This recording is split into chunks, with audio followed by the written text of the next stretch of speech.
വർഷം 1999. ലോകത്തിലെ തന്നെ റിച്ചസ്റ്റ് സിറ്റി ആയിട്ടുള്ള ന്യൂയോർക്ക് സിറ്റിയിൽ ഒരു മാസത്തിനുള്ളിൽ തന്നെ 49 ലക്ഷറി കാറുകൾ കാണാതെയായി. ആ കാറ് വച്ചിരുന്ന ഓണേഴ്സ് എല്ലാവരും പോലീസ് സ്റ്റേഷനിൽ കംപ്ലൈന്റും ചെയ്തിട്ടുണ്ടായിരുന്നു. അമേരിക്കൻ പോലീസ് ആ കാണാതെ പോയ കാറുകൾക്കുള്ള തിരച്ചിലും സ്റ്റാർട്ട് ചെയ്തിട്ടുണ്ടായിരുന്നു. എന്നാൽ കാണാതെ പോയ ഒരു കാറിനെ പോലും അവർക്ക് കണ്ടുപിടിക്കാൻ സാധിച്ചില്ല. ആ കാറുകളിൽ നിന്ന് ഒരു ചെറിയ തുരുമ്പ് പോലും അവർക്ക് കണ്ടുപിടിക്കാൻ സാധിച്ചില്ല. അമേരിക്കൻ പോലീസിനെ സംബന്ധിച്ചിടത്തോളം അവർ ഇതിനു മുൻപ് നടന്നിട്ടുള്ള കാർ മോഷണങ്ങളെല്ലാം നിഷ്പ്രയാസം കണ്ടുപിടിച്ചിട്ടുണ്ടായിരുന്നു. എന്നാൽ ഈ കേസിലെ ചെറിയൊരു തുമ്പ് പോലും അമേരിക്കൻ പോലീസിനെ കൊണ്ട് കണ്ടുപിടിക്കാൻ സാധിച്ചില്ല.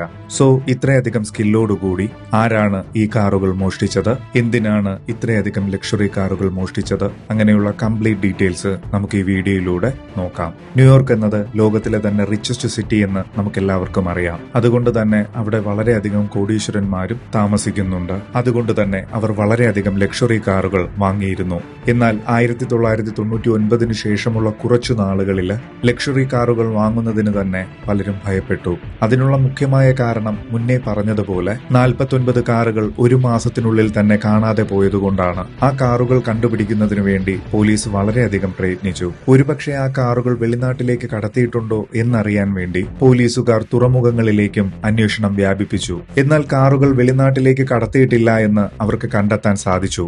ഈ കേസ് ആ കാലഘട്ടത്തിൽ പോലീസുകാർക്ക് വളരെയധികം തലവേദന സൃഷ്ടിച്ചു. കാരണം കാണാതെ പോയ കാറുകളുടെ വില 40 മില്യൺ അമേരിക്കൻ ഡോളേഴ്സ് ആയിരുന്നു. അത് ഇന്നത്തെ കണക്കിൻ പ്രകാരം 75 മില്യൺ അമേരിക്കൻ ഡോളറാണ്. ഇന്ത്യൻ രൂപയിലേക്ക് അത് കൺവേർട്ട് ചെയ്യുകയാണെങ്കിൽ 624 കോടി രൂപയാണ്. 624 കോടി രൂപയുടെ കാറുകളെ ഒരുത്തൻ കടത്തിയിട്ട് പോകണമെങ്കിൽ അവൻ നിസ്സാരക്കാരനല്ല.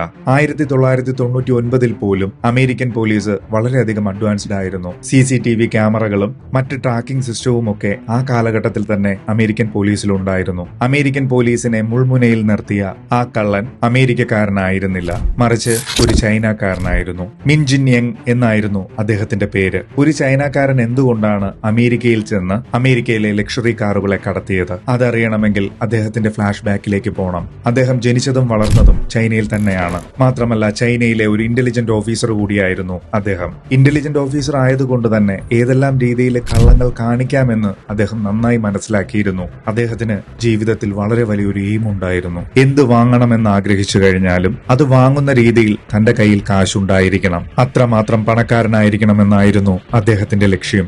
ചൈനീസ് ആർമിയിൽ നിന്നാൽ തന്റെ ജീവിത ലക്ഷ്യം നിറവേറില്ല എന്ന് അദ്ദേഹത്തിന് പൂർണ്ണ ബോധ്യമുണ്ടായിരുന്നു. അങ്ങനെ അദ്ദേഹം ആർമിയിൽ നിന്ന് കടക്കുന്നു. അങ്ങനെ അദ്ദേഹം ചെന്ന് നിൽക്കുന്നത് ചൈനയിലെ തന്നെ റിച്ചസ്റ്റ് സിറ്റി ആയിട്ടുള്ള ഷാങ്കായിലായിരുന്നു. തന്റെ ജീവിതത്തിലെ ഏറ്റവും വലിയ ലക്ഷ്യം വെൽത്തി മാൻ ആകുക എന്നുള്ളത് തന്നെയാണ്. അങ്ങനെ ആ സിറ്റിയെ അദ്ദേഹം നിരീക്ഷിക്കാൻ തുടങ്ങി. ആ സിറ്റിയിൽ ലക്ഷറി കാറിന് വളരെയധികം ഡിമാൻഡ് ഉണ്ടെന്ന് അദ്ദേഹം മനസ്സിലാക്കി. എത്രമാത്രം ലക്ഷറി കാറിന് ഡിമാൻഡ് ഉണ്ടായാലും അത്രയും തന്നെ കാറുകൾ അവിടെ വന്നു ചേരുന്നില്ല എന്നും അദ്ദേഹത്തിന് മനസ്സിലായി. ഡിമാൻഡ് അധികമാണ്, എന്നാൽ കാറുകൾ അവിടെ കിട്ടുന്നുമില്ല. അങ്ങനെയെങ്കിൽ ലക്ഷറി കാറുകൾക്ക് ചോദിക്കുന്ന വില അവിടെ ലഭിക്കുമെന്നും അദ്ദേഹത്തിന് മനസ്സിലായി. ഉദാഹരണത്തിന് വെളിനാട്ടിൽ നിന്ന് 1 ലക്ഷം രൂപയ്ക്ക് കൊണ്ടുവരുന്ന ഒരു കാറിനെ ചൈനയിൽ എത്തിച്ചാൽ 2 ലക്ഷം രൂപയ്ക്കോ അതിനു മുകളിലോ വിൽക്കാൻ സാധിക്കും. എന്നാൽ വെളിനാട്ടിൽ നിന്ന് കാറ് വാങ്ങാനുള്ള പണം അദ്ദേഹത്തിന്റെ കയ്യിൽ ഉണ്ടായിരുന്നില്ല. അതുകൊണ്ട് തന്നെ വാങ്ങി വിൽക്കുന്നതിനേക്കാൾ മോഷ്ടിച്ചു വിൽക്കാമെന്ന് അദ്ദേഹം തീരുമാനിക്കുന്നു. മോഷ്ടിച്ചു വിറ്റാൽ പണം വളരെയധികം ഇരട്ടിക്കുമെന്നും അദ്ദേഹത്തിന് മനസ്സിലായി. കാറ് മോഷ്ടിച്ചാൽ മാത്രം പോരല്ലോ, ചൈനയിൽ എത്തിച്ച്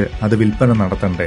അതിനായി ഒരു ഗ്യാങ്ങിനെയും അദ്ദേഹം ചൂസ് ചെയ്യുന്നു. കാറ് കൊണ്ടുവന്ന് തരുന്ന ജോലി താൻ ഏറ്റെടുത്തുകൊള്ളാമെന്നും അത് വിറ്റു തരുന്ന ജോലിക്ക് 40% കമ്മീഷനും ആ ഗ്യാങ്ങിന് ഓഫർ നൽകുന്നു. അങ്ങനെ കള്ളപ്പേരിൽ അദ്ദേഹം അമേരിക്കയിലേക്ക് കടക്കുന്നു. അദ്ദേഹത്തിന്റെ പേര് യാങ്ങിൽ നിന്ന് കെൻ എന്ന് മാറ്റുന്നു. സ്ട്രഗ്ലിംഗ് എമിഗ്രേറ്റ് ആയിട്ടായിരുന്നു അദ്ദേഹം അമേരിക്കയിലേക്ക് കടക്കുന്നത്. അമേരിക്കയിലേക്ക് എത്തിപ്പെട്ടതിനു ശേഷം തന്റെ മാസ്റ്റർ പ്ലാനും അദ്ദേഹം തയ്യാറാക്കുന്നു. അമേരിക്കയിൽ അദ്ദേഹത്തിന് വേണ്ടി കാര്യങ്ങൾ നീക്കുന്നതിനു വേണ്ടി അസിസ്റ്റന്റിനെയും കൂടെ കൂട്ടുന്നു. അതും ഒരു ചൈനക്കാരനായിരുന്നു. അതിനൊരു കാരണം കൂടി ഉണ്ടായിരുന്നു. കമ്മ്യൂണിക്കേഷനും ട്രസ്റ്റിനും വേണ്ടിയായിരുന്നു ഒരു ചൈനക്കാരനെ തന്നെ തന്റെ ഒപ്പം അസിസ്റ്റന്റ് ആയിട്ട് കൂട്ടിയത്. അമേരിക്കയിലെ ലക്ഷറി കാറുകളെ മോഷ്ടിച്ച് ആദ്യം അതിനെ ഒരു വെയർഹൌസിലേക്ക് എത്തിക്കാനായി ഒരു ഗോഡൌണും കണ്ടെത്തുന്നു. പോലീസ് സ്റ്റേഷനിൽ നിന്ന് വളരെയധികം ദൂരത്തുള്ള ഒരു കെട്ടിടമായിരുന്നു അദ്ദേഹം ഗോഡൌണായി റെന്റിനെടുക്കുന്നത്. ക്രൈം റേറ്റ് വളരെയധികം കുറവായിട്ടുള്ള സ്ഥലം തന്നെയായിരുന്നു അദ്ദേഹം വെയർഹൌസായി ചൂസ് ചെയ്യുന്നത്. അങ്ങനെ ചൂസ് ചെയ്യാനായിട്ടുള്ള ഒരു കാരണം പോലീസിന്റെ നിരീക്ഷണം വളരെയധികം കുറഞ്ഞൊരു സ്ഥലമായിരിക്കണമെന്ന് അദ്ദേഹത്തിന് നിർബന്ധമുണ്ടായിരുന്നു. അതുകൊണ്ടാണ് ക്രൈം റേറ്റ് കുറഞ്ഞൊരു സ്ഥലം തന്നെ ഇതിനുവേണ്ടി ചൂസ് ചെയ്തത്. വെയർഹൌസ് MDI കിടന്നാൽ ആളുകൾക്ക് ഡൗട്ട് ഉണ്ടാകുമെന്ന് അദ്ദേഹത്തിന് അറിയാമായിരുന്നു. ആ കാരണം കൊണ്ട് തന്നെ യാങ് ഡ്രൈ ഫ്രൂട്ട്സിനെ സ്റ്റോർ ചെയ്യുന്നു. ഈ ഡ്രൈ ഫ്രൂട്ട്സ് തന്നെ ചൂസ് ചെയ്യുന്നതിന് മുഖ്യമായ കാരണം ഡ്രൈ ഫ്രൂട്ട്സ് എക്സ്പോർട്ട് ചെയ്യുന്നതിന് വേണ്ടിയാണെന്ന് മറ്റുള്ളവരെ തെറ്റിദ്ധരിപ്പിക്കുന്നതിന് വേണ്ടിയും വളരെ നാള് കേടുകൂടാതെ വയ്ക്കാൻ സാധിക്കുന്ന ഒരു സാധനമായതുകൊണ്ടുകൂടിയാണ്. ഈ മോഷ്ടിക്കുന്ന വാഹനങ്ങളെല്ലാം പുതിയതുപോലെ ആക്കണമെന്ന് യാങ്ങിന് നിർബന്ധമുണ്ടായിരുന്നു. എങ്കിൽ മാത്രമേ ചൈനയിൽ വില അധികമായി ലഭിക്കുകയുള്ളൂ. യാങ് പ്ലാൻ ചെയ്യുന്നത് മോഷ്ടിക്കുന്ന വാഹനം തന്റെ വെയർഹൌസിൽ കൊണ്ടുവന്ന് റിപ്പയർ ചെയ്തതിനു ശേഷം ചൈനയിലേക്ക് എത്തിക്കാം എന്നായിരുന്നു. അതിനുവേണ്ടി തന്റെ ക്രൂ മെമ്പേഴ്സിനെയും സെലക്ട് ചെയ്യുന്നു. തന്റെ ക്രൂ മെമ്പേഴ്സ് എല്ലാം ചൈനക്കാരായിരിക്കണമെന്നും യാങ്ങിന് നിർബന്ധമുണ്ടായിരുന്നു. അമേരിക്കൻസിനെ ഒന്നും യാങ് സെലക്ട് ചെയ്തതേയില്ല. മറ്റു കാര്യങ്ങളെല്ലാം ഓക്കെ ആയതിനു ശേഷം കാർ മോഷ്ടിക്കാനുള്ള പ്ലാൻ തയ്യാറാക്കുന്നു. ഡയറക്റ്റ് ആയിട്ട് കാർ മോഷ്ടിച്ചാൽ പിടിക്കപ്പെടുമെന്ന് യാങ്ങിന് നല്ല ഉറപ്പുണ്ടായിരുന്നു. ആ കാരണം കൊണ്ട് തന്നെ കാർ മോഷ്ടിക്കുന്ന ഡീലർമാരെയും യാങ് കണ്ടുപിടിക്കുന്നു. അതിൽ നിന്ന് ഒരാളെ സെലക്ട് ചെയ്യുന്നു. അതാണ് ദീൻ. ദീനിനോട് യാങ് ഒരു കണ്ടീഷൻ വയ്ക്കുന്നു. ഡയറക്റ്റ് ആയിട്ട് ദീൻ കാർ മോഷ്ടിക്കാൻ പാടില്ല. മോഷ്ടിക്കാനായി മറ്റൊരു ഗ്യാങ്ങിനെ കൂട്ടുക. അങ്ങനെ പറയാനുള്ള ഒരു മുഖ്യമായ കാരണം അങ്ങനെ ചെയ്യുമ്പോൾ പോലീസ് പിടിക്കുകയാണെങ്കിൽ യാങ്ങിലേക്ക് എത്താൻ പോലീസിന് 2 കടമ്പ കടക്കേണ്ടതായി വരും. ആ സമയം കൊണ്ട് യാങ്ങിന് രക്ഷപ്പെടാനും സാധിക്കും. മറിയോ ലോബ്സിന്റെ ഗ്യാങ്ങിനെയാണ് ദീനിന്റെ കീഴിലുള്ള ഗ്യാങ് ലീഡറായി നിയമിക്കുന്നത്. അതായത് യാങ് പണം കൊടുക്കുന്നത് ദീനിന്, ദീൻ മറിയോ ലൂപ്സിനെ വെച്ച് മോഷ്ടിക്കുന്നു. മോഷ്ടിക്കപ്പെടുന്ന കാറുകളെ ഡയറക്റ്റ് ആയിട്ട് യാങ്ങിന്റെ ഗോഡൌണിലേക്ക് കൊണ്ടുപോകില്ലായിരുന്നു. ആദ്യം മോഷ്ടിക്കപ്പെടുന്ന കാറുകളെ മറ്റൊരു സ്ഥലത്തേക്ക് കൊണ്ടെത്തിക്കുന്നു. ശേഷം യാങ്ങിന്റെ ഗോഡൌണിലേക്ക് എത്തുന്നു. യാങ്ങിന്റെ ഗോഡൌണിൽ വെച്ച് അവയെ മോഡിഫൈ ചെയ്ത് പോർട്ടിലേക്ക് കൊണ്ടുപോകും. അവിടെയും യാങ് തന്റേതായ നിയമങ്ങൾ വച്ചിരുന്നു. ന്യൂയോർക്ക് സിറ്റിക്ക് അടുത്തുള്ള പോർട്ടുകളിലൊന്നും കാറുകളെ എത്തിച്ചിരുന്നില്ല. ട്രക്കുകൾ വഴി റെയിൽവേ സ്റ്റേഷനിലേക്ക് എത്തിച്ച് കാലിഫോർണിയയിലേക്ക് ട്രെയിൻ മാർഗം കടത്തി അതുവഴി ചൈനയിലേക്ക് എത്തിക്കാമെന്നായിരുന്നു തീരുമാനിച്ചിരുന്നത്. കാലിഫോർണിയ എന്നത് ന്യൂയോർക്കിൽ നിന്ന് വളരെയധികം ഡിസ്റ്റൻസ് ഉള്ള ഒരു സ്ഥലമായിരുന്നു. ആ കാരണം കൊണ്ട് തന്നെ ന്യൂയോർക്ക് സിറ്റിയിൽ മാത്രം തിരയുന്ന പോലീസിന് തന്നിലേക്ക് എത്തിപ്പെടാനുള്ള സാധ്യതയും കുറവായിരിക്കും. യാങ് കാലിഫോർണിയ തന്നെ ചൂസ് ചെയ്യാനുള്ള മറ്റൊരു കാരണം കാലിഫോർണിയയിൽ നിന്ന് ചൈനയിലേക്ക് റീച്ച് ആകുന്ന ഡിസ്റ്റൻസ് വളരെ കുറവായിരുന്നു മറ്റു പോർട്ടുകളെ അപേക്ഷിച്ച്. അങ്ങനെ യാങ്ങിന് അമേരിക്കയിൽ നിന്ന് ചൈനയിലേക്ക് കാറു കടത്താൻ സാധിച്ചു. ചൈനയിലേക്ക് കാറ് വിറ്റ പണമൊന്നും അമേരിക്കയിലെ തന്റെ ബാങ്ക് അക്കൗണ്ട് വഴി ആയിരുന്നില്ല യാങ് സ്വീകരിച്ചിരുന്നത്, മറിച്ച് ചൈനയിലെ തന്നെ തന്റെ ബാങ്ക് വഴിയായിരുന്നു. അതിനുള്ള മുഖ്യമായ കാരണം അമേരിക്കയിൽ വെച്ച് താൻ പിടിക്കപ്പെടുകയാണെങ്കിൽ തന്റെ അമേരിക്കയിലെ ബാങ്ക് അക്കൗണ്ട് ഫ്രീസ് ആകാനുള്ള സാധ്യതയുണ്ട്. ആ കാരണം കൊണ്ടാണ് യാങ് ചൈനയിലെ ബാങ്ക് അക്കൗണ്ട് വഴി പണം സ്വീകരിച്ചിരുന്നത്.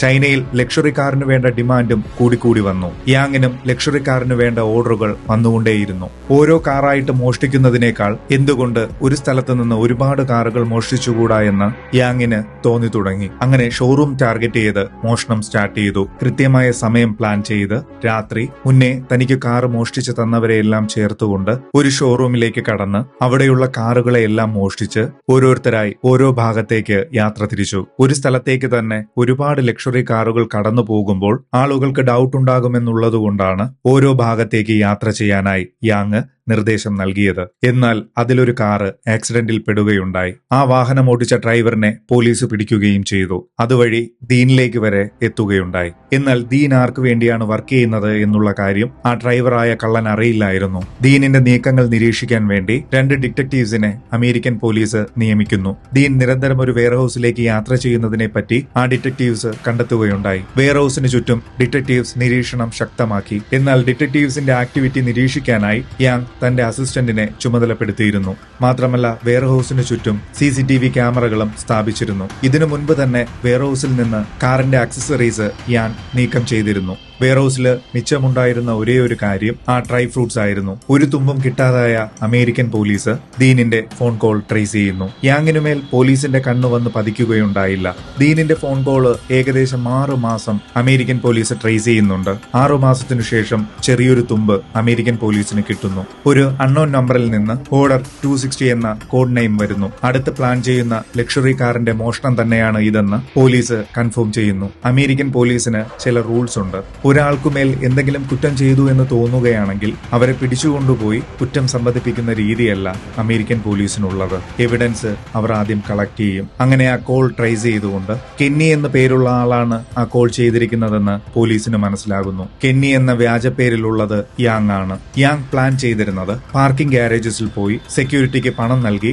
ലക്ഷറി കാറുകളെ മോഷ്ടിച്ചു കൊണ്ടുപോകാനായിരുന്നു പ്ലാൻ ചെയ്തിരുന്നത്. യാങ്ങിന്റെ ടീം ഒരു ലക്ഷറി ഗാരേജിൽ എത്തുകയും ചെയ്തു. അവിടെ നിന്ന് ലക്ഷറി കാറുകളെ മോഷ്ടിക്കുകയും ചെയ്തു.